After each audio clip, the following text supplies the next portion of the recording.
Good morning. Morning. Thank you to my Democratic colleagues for your presence, for your unity, for your strength, and for your leadership. I'm deeply appreciative that we've been joined today by three extraordinary, hardworking American taxpayers, Heather, Jackie, and Jonna, whose lives are being upended by the government shutdown and the Republican health care crisis.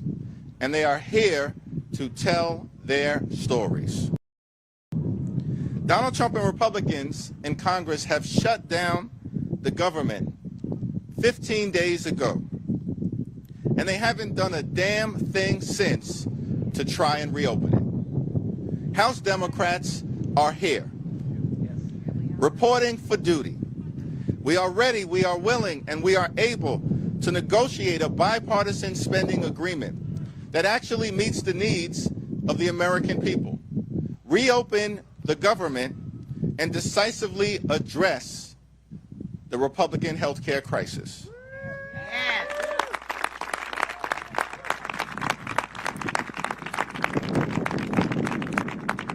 But we also need a common sense partner on the other side of the aisle. House Republicans shut the government down. Then they ran out of town. And for the last 3 weeks, they're nowhere to be found. What more can I say? You deserve better. You deserve better. The American people deserve better. House Democrats are fighting to lower the high cost of living. House Democrats are fighting to fix our broken health care system, and House Democrats are fighting to clean up corruption, to deliver a country that actually works for the American people. Donald Trump promised to love and cherish Medicaid. Instead, Republicans enacted the largest cut to Medicaid in American history. That's unacceptable. Republicans falsely claim now to be the party of health care, but their policies are closing hospitals, nursing homes, and community-based health centers all throughout the country. That's unacceptable. The Trump administration is giving $20 billion to bail out a right-wing wannabe dictator in Argentina. But Republicans are unwilling to spend a dime to provide affordable health care to working-class Americans. That's unacceptable. The American people deserve better. You deserve better. It's time to extend the Affordable Care Act tax credits. It's time to prevent tens of millions of Americans from experiencing dramatically increased health care premiums. It's time to make sure that every single American can afford to go see a doctor when they need one. It's time to reopen the government and stand by our hardworking, patriotic federal workers, and it's time to do all of that right now. No further delay. House Republicans need to get back to work. House Democrats are in this fight for working class Americans. We are in this fight for rural America. We are in this fight for urban America. We are in this fight for suburban America. We are in this fight for small town America. We are in this fight for the heartland of America. And we are in this fight for black and brown communities all across America. House Democrats and Senate Democrats are in this fight until we win this fight on behalf of the American people.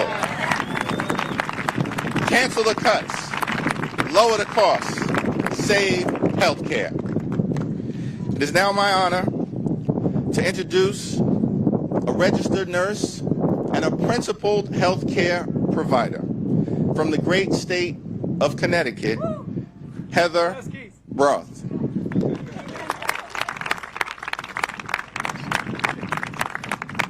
Good morning, Washington, D.C. My name is Heather Broth. I am a surgical nurse at a small hospital in Norwich, Connecticut, serving patients from both rural and urban communities in the surrounding area. I am also proud to be the president of our AFT affiliate 5149 in southeastern Connecticut. As healthcare workers, we take pride in giving our patients the very best care because that's what they deserve. We've long struggled with a healthcare system that's strained, which is hard as it is, but we know it could be even worse. Today I'm here to say that we now are deeply worried that it will be much worse. We know a healthcare crisis is just around the corner because the big ugly bill law enacted by Republicans in Congress and the Trump White House, it's coming. This partisan law slashed Medicaid and allowed healthcare tax credits to expire for working families, all while funding tax breaks for billionaires. That may be great if you have money, but it's going to make life harder and more expensive for everybody else, including more than 100,000 people in Connecticut who will face higher premiums if the tax credits expire. Already, our small community hospital has had one of the busiest years to date. And with cold and flu season just around the corner, healthcare workers are gearing up for the worst respiratory season we've seen since COVID in 2020. We have a nursing shortage. It currently takes months to see a primary care provider and forget about getting an appointment with a specialist in under 6 to 12 months. We have patients sleeping on stretchers in our emergency rooms overnight and on stretchers in hallways while waiting for other patients to be discharged. Sometimes we count up to 30 patients sleeping on those stretchers. We call those dynamic days. It's clear that the cuts coming down the pike have the capacity to dismantle and destabilize our currently understaffed and struggling healthcare system. Hospitals and clinics will close or cut essential services, forcing patients to travel further and wait longer for care. Up to 15 million people could eventually lose their healthcare coverage, and millions more will see their healthcare premiums increase. Our communities can't afford groceries right now. How do we expect them to afford significant rate increases to their health insurance? And we know that rural communities will face higher premium increases than other communities if the healthcare tax credits are allowed to expire. Nationally, nearly a quarter of farmers and ranchers get healthcare coverage through plans supported by these tax credits. Entire communities will be devastated if the politicians in charge of Congress and the White House don't take action now. The frontline workers are scared. Everyone who's concerned about their own health or a loved one's health should be as well. Asking our friends and neighbors who can't afford food or rent to pay on average more than double out of pocket for their health insurance premiums is going to force people off their health insurance. That won't stop people from needing emergency care, regardless of whether they live in a blue or red community. Communities will suffer. People will get sicker. It's not at all a stretch to say that some of them are going to die. But instead of working with Democrats to lower health care costs, Republicans shut down the government and took a vacation. Many of our patients are hardworking Americans who are about to receive notice that they're losing the tax credit that allows them to afford health care, and Republicans are okay with that. Republicans control Congress and the White House. They should return here and do their job.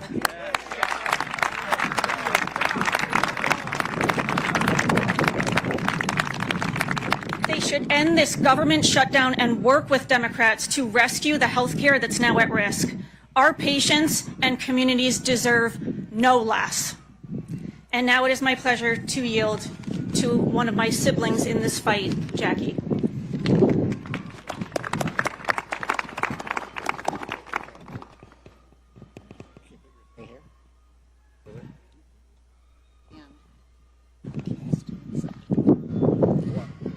My name is Jacqueline Bush Holcomb, and I am 59 years old. I live in Clark Summit, Pennsylvania, in the northeast part of the state of Pennsylvania. In 2008, my career as a mortgage wholesale lender came to a halt due to the festering mortgage crisis. My husband is self-employed as a certified residential appraiser. When I lost my job, we suddenly no longer had health insurance. We obtained insurance coverage for our family, and we paid for the coverage until our premiums became too expensive to afford. In 2014, I needed emergency surgery, but was denied coverage due to a pre-existing condition. We took money from our savings and paid out of pocket over $6,000 for my surgery.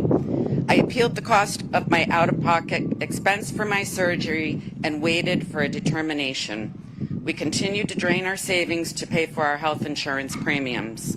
While waiting for my appeal determination, our premiums increased dramatically. We were at a point where we could no longer afford health insurance. And then in 2015 came the godsend, the Affordable Care Act.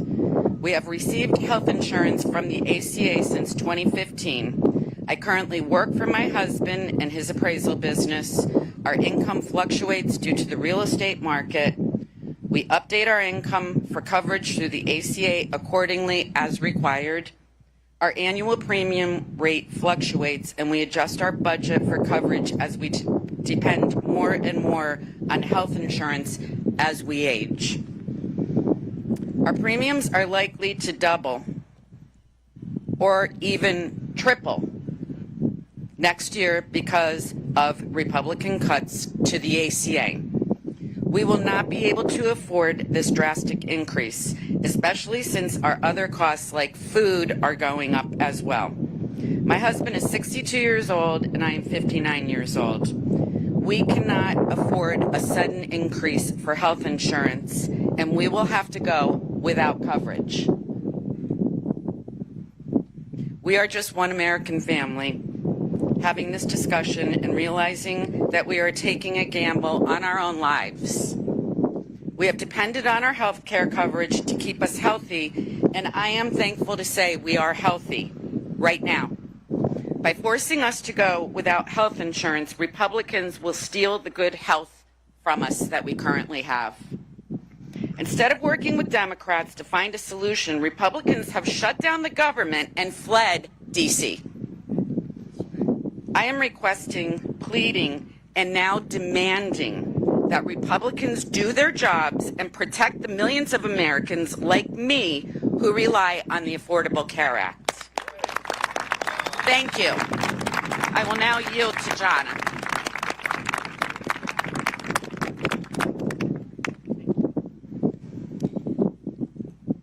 My name is Jonna Higgins-Fries, and my family has lived, farmed, and worked in Iowa since the 1850s. I'm here today as a private citizen and mother of 2 kids with critical and chronic illnesses who use Medicaid. When Senator Joni Ernst and Representative Marionette Miller Meeks were voting for the big brutal bill to take working people's money away from Medicaid and Social Security to give handouts to the rich, someone shouted to Ernst that gutting Medicaid would kill an estimated 51,000 people next year, and Ernst said, "We're all going to die." My babies were both sick. My babies were both sick from the instant they were born in Iowa City. My older son already died. He was born in cardiac arrest. I lay in the silent delivery room while the doctors and nurses were scared, waiting to see whether my kid could be resuscitated. So I don't need my elected officials to tell me that we're all going to die. I need representatives like Miller Meeks to stop stealing the money that helps my kids have a good life.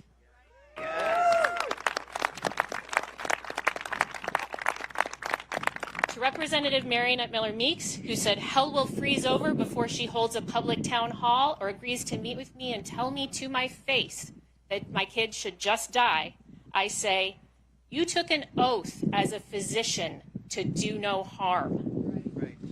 But you have shut down the government because you refuse to make sure people can go to the doctor and get their medications. I haven't slept through the night in months. I wake up terrified about a lot of things this regime is doing that hurt the people I love, including how my family can live with these Medicaid cuts. There are 600,000 other Iowans just like me who can't live without Medicaid. That's nearly 1 in 5 Iowans. And many of them don't even know they're on Medicaid because it's been privatized and called Molina, Iowa Total Care, or WellPoint. Or they just know they're on a waiver and they don't even know that's Medicaid. For our kids, Medicaid pays for health insurance and health care as a backup to our private insurance. Medicaid pays for prescriptions. Medicaid also pays for respite care. The state agrees that one of my kids needs 17 to 24 hours of care a day. For the first 9 years, my family, including our neighbors, did that on our own. Then, after 3 years on the waiting list, we started using respite through Medicaid, and the respite workers would take my son to the River Bandits game with Nana and Grandpa, feed him and give him his meds, or play Uno with him. And we could better care for our younger son, or just sit down a minute without worrying about meds and feedings every single second. Or his respite workers would take him to visit our friend Ada in Cedar Falls, who's also on Medicaid. Ada is 26. She's nonverbal, requires help with toileting, constant monitoring for seizures, and assistance with movement. What's going to happen to Ada and her family as these cuts kick in? Now, my son is living in a group home, which has been so good for him and for us. And already, before the cuts, there's an 8-year wait list to get Medicaid that supports housing. After the cuts, who knows? I did 2 years of AmeriCorps National Service, and my father and grandparents served in the military in World War II to defend government of, by, and for the people, not a government of, by, and for the billionaires. Right.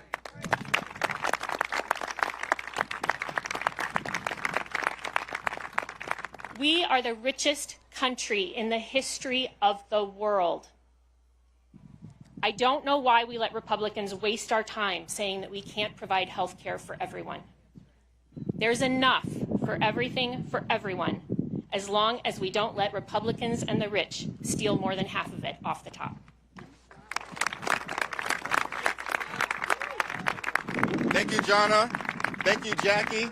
Thank you, Heather, for sharing your powerful stories on behalf of the tens of millions of Americans who are in the line of fire as a result of the unprecedented Republican assault on health care in America.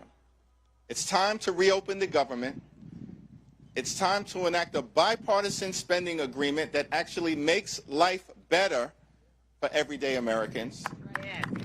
And it's time to decisively address the Republican health care crisis. Democrats are in this fight until we win this fight for the American people. Thank you all.